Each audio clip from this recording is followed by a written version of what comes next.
Hey y'all, it's me Tiffany and welcome back to my channel. If this is the first time you're here, I mostly do novels, graphic novels, manga. Occasionally I might dabble in poetry, movies, or a television show. So if you like Something is Killing the Children, I finally read number 4. I have volumes 1 through 3 on my channel, and I definitely plan on picking up The Slaughterhouse, which is the continuation of Something's Killing the Children. I know I am slightly late to this series, and at the time of me recording this video, I think issue 5 is out of Slaughterhouse. I do plan on getting around to that. That's probably going to be digital though. I'd love to talk about it on here as well, but either way, if you enjoyed this one and you want to check out my other reviews, there is a playlist for Something is Killing the Children. So, I think I mentioned in the review for volume 3 that was the end of Archer's Peak arc. Man, that one is a tongue twister. Anyways, so one thing that we always talk about with this series and every volume is there is a mystery surrounding Erica Slaughter. Well, even though we do get little bits and pieces as to who she is, this shows you how she basically becomes a monster slayer. It starts off as a child, she loses her best friend, she loses her family, and her mentor finds her and decides, you know what, she did really well by herself, because it's kind of a little abnormal for a child with no training to be able to kill these monsters, especially when everybody else has died. So she brings her back to the slaughterhouse. Apparently this is not normal. There is a different process on how they pick the children to go through this process and become monster hunters. And it looks like there's like 2 bigger families. I can't remember that woman's name, but apparently she's not extending her family, as what they call it, as much as the other woman.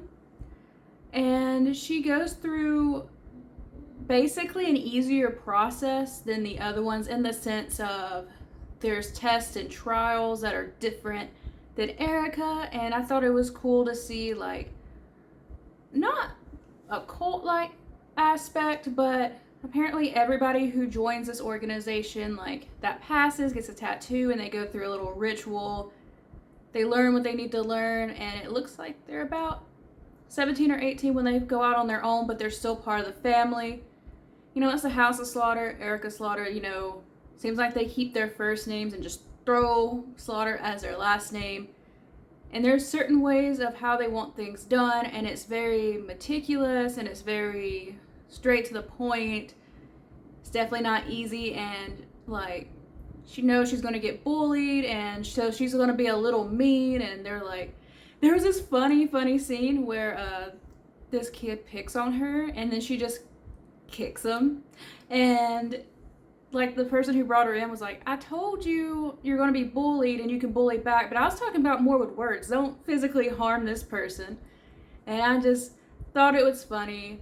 The art in this is phenomenal, and of course it ends with Erica being older and about to go fight a monster, and it just chronicles like basically how she got to the slaughterhouse and bits and pieces through it till we see her as like we do today.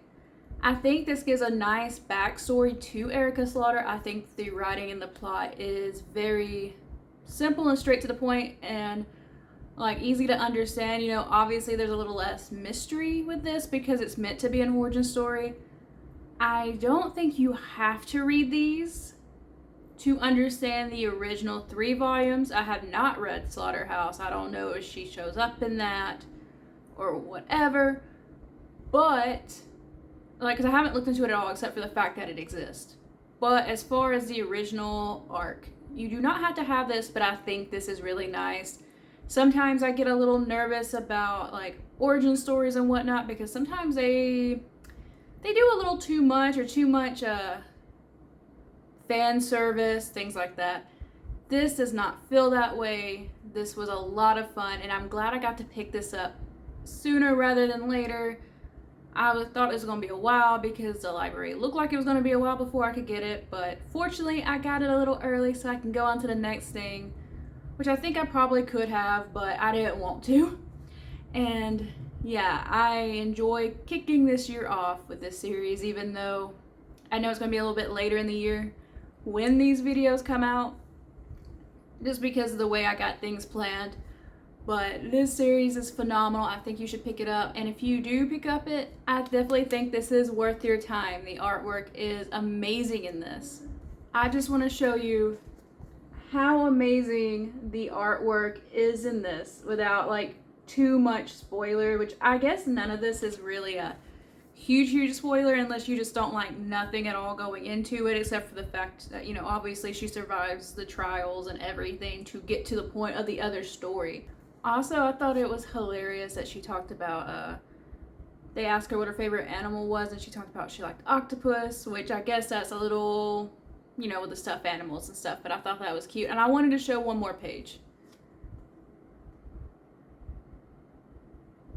I just wanted to show that it's not just the gore and the grit that has awesome art. It is everything, which, I mean, that's a scary situation, I guess, but the artwork is just great, and I love it. I love this series so much. So far, I think this is my favorite graphic novel series I have read in a long time. The horror is done so well in this. It really makes me want to go back and reread Volume 1 of The Woods, because I don't remember it as well, and then continuing on with the series. And maybe pick up a couple of his other series. He's wrote a few. Can't think of the name of them at the top of my head, but yeah. I enjoy this a lot, and I'm glad I normally don't binge series as hard as I've been binging this one, but I just can't help it. I just can't help it. So guys, if you enjoy this, let me know in the comment section below, and I'll see you next time. Bye!